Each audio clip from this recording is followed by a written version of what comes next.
ఆయన మన స్వాతంత్ర్యం కోసం పోరాడిన వ్యక్తి మాత్రమే కాదు, ఇండియా సెకండ్ ప్రైమ్ మినిస్టర్గా కూడా పనిచేశారు. దేశానికి గ్రీన్ రెవల్యూషన్, వైట్ రెవల్యూషన్ తెచ్చి దేశంలో ఉన్న ఆహార కొరతను తీర్చారు.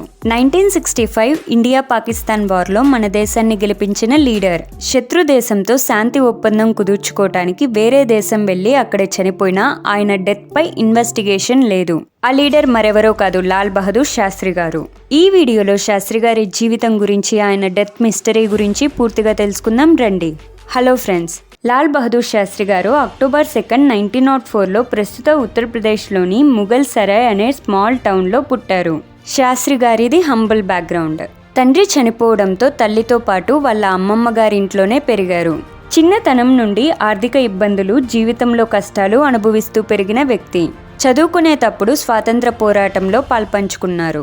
ఇండియా ఫ్రీడమ్ స్ట్రగుల్లో అతి ముఖ్యమైన మూమెంట్స్ అయిన non cooperation movement, civil disobedience movement, quit India మూమెంట్స్లో పాల్గొన్నారు. ఆయన గాంధీ గారి ఫాలోవర్. 1964లో మన దేశం మొదటి ప్రధాని అయిన జవహర్లాల్ నెహ్రూ గారు చనిపోవడంతో భారతదేశం యొక్క రెండవ ప్రధానిగా లాల్ బహదూర్ శాస్త్రి గారు బాధ్యతలు తీసుకున్నారు. అది ఇండియాకి క్రిటికల్ టైం. మనం 1962 ఇండియా చైనా వార్లో ఓడిపోయాం. అలాగే ఇండియా ఫుడ్ స్కార్సిటీ అంటే ఆహార కొరతతో బాధపడుతుంది. మనం ఇతర దేశాల నుండి గోధుమలు, వరి దిగుమతి చేసుకునే వాళ్ళం. ఇలా ఆహారం కోసం ఇతర దేశాలపై ఆధారపడటం ప్రమాదం. ఎందుకంటే యుద్ధం సమయంలో లేక వేరే ఏదైనా కారణాల వల్ల మనకి ఫుడ్ ఎక్స్పోర్ట్ ఆపివేస్తే ఇబ్బంది పడాలి. అంతేకాకుండా ఆల్రెడీ ఫినాన్షియల్గా కూడా ఇండియా ఇబ్బందుల్లో ఉంది. శాస్త్రి గారి సింప్లిసిటీ, అపీరెన్స్, కన్జర్వేటివ్ నేచర్ని చూసి చాలామంది ఆయన్ను అండర్ ఎస్టిమేట్ చేశారు.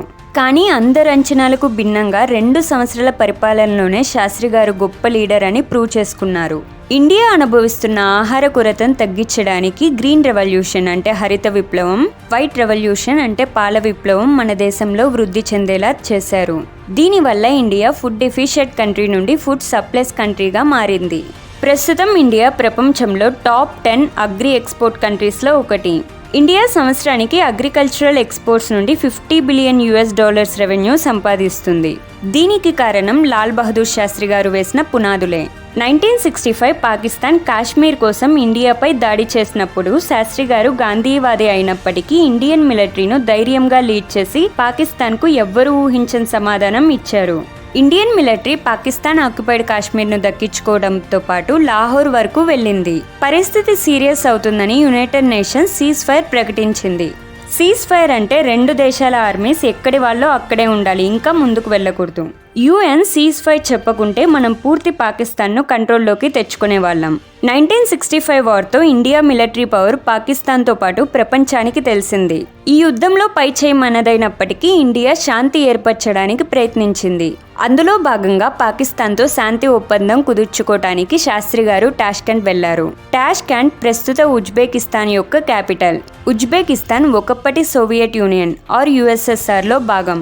ఇక్కడ మీకు ఒక డౌట్ రావచ్చు, యుద్ధం ఇండియా పాకిస్తాన్ మధ్య జరిగితే శాంతి ఒప్పందం ఎందుకు USSRలో జరుగుతుందని. దీనికి ఆన్సర్ కోల్డ్ వార్. అది కోల్డ్ వార్ పీరియడ్. USSR ప్రపంచంలో మిగిలిన దేశాలను ఇన్ఫ్లుయెన్స్ చేయడానికి వచ్చే ఏ అవకాశాన్ని వదులుకునే వాళ్ళు కాదు. అప్పటి Soviet premier అలెక్సే Kosygin India Pakistan మధ్య పీస్ డీల్ కుదర్చడానికి మన ప్రైమ్ మినిస్టర్ శాస్త్రి గారిని పాకిస్తాన్ ప్రెసిడెంట్ ఆయుబ్ ఖాన్ని టాష్కెంట్కు పిలిచారు. 10th జనవరి 1966 పీస్ అకార్డ్ సైన్ చేశారు. దీనిని టాష్కెంట్ డిక్లరేషన్ అని అంటారు. ఒక రోజు తర్వాత 11th జనవరి 1966 రాత్రి శాస్త్రి గారు చనిపోయారని ఇండియాకు వార్త వచ్చింది. డెత్కు చెప్పిన అఫీషియల్ రీజన్ హార్ట్ అటాక్. మన ప్రధాని శత్రు దేశంతో శాంతి ఒప్పందం కుదుర్చుకొని వేరే దేశంలో చనిపోతే అటువంటి సిచ్యువేషన్లో ఖచ్చితంగా పోస్టుమార్టం చేయాలి, కానీ పోస్టుమార్టం చేయలేదు. ఇన్ఫాక్ట్ రష్యన్ ఇంటెలిజెన్స్ ఏజెన్సీ మేము పోస్టుమార్టం చేస్తామని చెప్పినా ఇండియా ఒప్పుకోలేదు. దీంతో శాస్త్రి గారి డెత్ అసాసినేషన్ అయి ఉండొచ్చా అనే అనుమానాలు వచ్చాయి. ఈ అనుమానాలకి బలం చేకూర్చేలా కొన్ని సంఘటనలు జరిగాయి. అవి: నెంబర్ 1, చనిపోవటానికి ముందు శాస్త్రి గారు డిస్కంఫర్ట్ ఫీల్ అయినప్పుడు ఆయన సబార్డినేట్ రూమ్కి వెళ్లారు. ఇందులో అనుమానాస్పదమైన విషయం ఏంటంటే శాస్త్రి గారున్న స్వీట్లో 3 ఫోన్స్ ఉన్నాయి. అందులో ఒక ఫోన్ ఎమర్జెన్సీ పర్పస్ కోసం. ఆ ఫోన్ లిఫ్ట్ చేసిన సెక్యూరిటీ బస్ మోగుతుంది. మాట్లాడాల్సిన అవసరం లేదు. అయినా శాస్త్రి గారు నడుచుకుంటూ ఆయన స్వీట్ నుండి సబార్డినేట్ రూమ్కి వెళ్లారు. దీనికి 2 కారణాలే ఉండాలి. ఒకటి, ఆ ఫోన్స్ నుండి ప్రయత్నించినా ఆయన్ను కాపాడారని అర్థమైనప్పుడు. 2, ఆయన లాస్ట్ మూమెంట్లో ఏదైనా ముఖ్యమైన మెసేజ్ ఇవ్వాలనుకుని ఉండొచ్చు. నెంబర్ 2, శాస్త్రి గారి లాస్ట్ మీల్ వండిన ఆయనకు టాష్కెంట్ నుండి తిరిగి రాలేదు. ఆయనకు ఏమైందో తెలీదు. ఇండియాకు ఇన్ఫార్మ్ చేయకుండా రష్యన్ ఇంటెలిజెన్స్ ఆ కుక్ను అరెస్ట్ చేసింది. నెంబర్ 3, టాష్కెంట్లో శాస్త్రి గారితో ఉన్న ఇండియన్ అఫీషియల్స్ను ఎంక్వైరీ చేయలేదు. ఆ అఫీషియల్స్లో ఒక డాక్టర్ ఆర్ఎన్ చోకు యాక్సిడెంట్ జరిగింది. ఆ డాక్టర్ ఫ్యామిలీతో సహా చనిపోయారు. నెంబర్ 4, ఇండియాకు తీసుకుని వచ్చిన శాస్త్రి గారి శరీరంపై బ్లూ బ్లాక్ మార్క్స్ ఉన్నాయి. శాస్త్రి గారి ఫ్యామిలీని కూడా ఆయన బాడీని తాకనివ్వలేదు.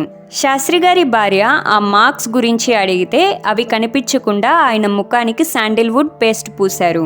శాస్త్రి గారి నెక్ వెనక భాగంపై స్టమక్ పై బ్లడ్ మార్క్స్ ఉన్నాయి. అలాగే ఆయన ఎప్పుడూ వేసుకునే క్యాప్ పై కూడా రక్తపు మరక ఉన్నది.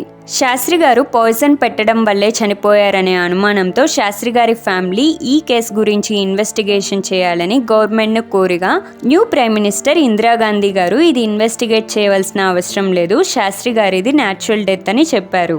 నెంబర్ 6, శాస్త్రి గారు చనిపోయిన 1 సంవత్సరం తర్వాత టాష్కెంట్ నుండి పీస్ డీల్ గురించి శాస్త్రి గారు రాసిన లాస్ట్ లెటర్ ఫేక్ అని తెలిసింది. అంటే శాస్త్రి గారు చనిపోతారని ముందే ఎవరికో తెలుసు. ఆ లెటర్ ఫేక్ అని చెప్పడానికి శాస్త్రి గారు ఇండియాకు రారని తెలిసిన వాళ్లే శాస్త్రి గారి పేరు మీద లెటర్ రాయగలరు. అఫీషియల్ లెటర్స్ కు సీరియల్ నెంబర్స్ ఉంటాయి. ఈ లెటర్ యొక్క సీరియల్ నెంబర్ తెలిస్తే ఆ లెటర్ శాస్త్రి గారికి బదులు ఎవరు రాశారో తెలుసుకోవచ్చు. కానీ దీని గురించి మన పార్లమెంట్ లో ప్రశ్నించినప్పుడు ఆ ప్రశ్నకు సమాధానం ఇవ్వకుండా స్కిప్ చేశారు. ఈ అనుమానాలతో శాస్త్రి గారి డెత్ పై చాలా కాన్స్పిరసీ థియరీస్ పుట్టాయి. Popular Indian conspiracy theorist Anuj Dhar ఈ కేసు స్టడీ చేసి 2018లో your prime minister is dead అనే బుక్ పబ్లిష్ చేశారు. ఈ బుక్ లో ఆయన 3 థియరీస్ చెప్పారు. నెంబర్ 1, అమెరికా యొక్క సిఐఏ ఆర్ సెంట్రల్ ఇంటెలిజెన్స్ ఏజెన్సీనే శాస్త్రి గారిని చంపుండొచ్చు. Number 2, KGB or Russian intelligence agency ఈ అసాసినేషన్ చేసుండొచ్చు. నెంబర్ 3, ఇండియన్ పొలిటీషియన్సే ఓన్ గెయిన్ కోసం శాస్త్రి గారికి పాయిజన్ ఇచ్చుండొచ్చు. దీనికి క్లియర్ ఎవిడెన్స్ లేదు. కానీ జర్నలిస్ట్ గ్రెగరీ డోగ్లాస్ రాసిన కాన్వర్సేషన్ విత్ ద క్రో అనే బుక్ శాస్త్రి గారి డెత్ లో అమెరికా సిఐఏ హ్యాండ్ గురించి చెప్తుంది. ఈ book CIA directorate of operations లో సెకండ్ ఇన్ కమాండ్ గా పనిచేసిన రాబర్ట్ క్రౌలీ యొక్క ఇంటర్వ్యూస్ కంపైలేషన్. తన ఇంటర్వ్యూలో లాల్ బహదూర్ శాస్త్రి, హోమీ బాబా డెత్ వెనుక సిఐఏ ఉందని క్రౌలీ ఒప్పుకున్నారు. అఫీషియల్ గా యుఎస్ గవర్నమెంట్ క్రౌలీ మాటలపై రెస్పాన్సిబిలిటీ తీసుకోవటానికి ఒప్పుకోలేదు. కానీ అమెరికా సిఐఏకి శాస్త్రి గారిని, హోమీ బాబాని చంపవలసిన అవసరం ఏంటనే క్వశ్చన్ మీకు వస్తుంది. మనకెవరికీ తెలియని విషయం ఏంటంటే శాస్త్రి గారు చనిపోయిన 13 days తర్వాత జనవరి 24, 1966 Homi Bhabha Europe Alps mountains దగ్గర ప్లేన్ క్రాష్ లో చనిపోయారు. Homi Bhabha father of India's nuclear programme గా పేరు పొందిన వ్యక్తి.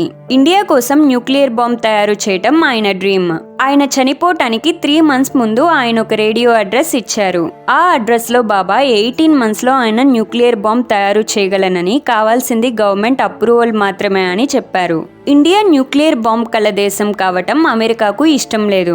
సిఐఏ అమెరికా యొక్క పొలిటికల్ అపోనెంట్స్ ను లేకుండా చేయటం కొత్తేమీ కాదు. Cuba's Fidel Castro, Iraq Saddam Hussein, Libya's Muammar గడాఫీను చంపాలని సిఐఏ చేసిన ప్రయత్నాలు ప్రపంచ దేశాలన్నిటికీ తెలుసు. ఇదిలా ఉండగా కొంతమంది పొలిటికల్ థింకర్స్ శాస్త్రి గారి డెత్ కు రీజన్ ఆయన లాస్ట్ గా సైన్ చేసిన టాష్కెంట్ డిక్లరేషన్ లోనే ఉందంటున్నారు. ఏ దేశమైనా పీస్ డీల్ ఎందుకు చేయాలనుకుంటుంది? ఆ డీల్ వల్ల ఏదో రకంగా బెనిఫిట్ ఉందంటేనే కదా.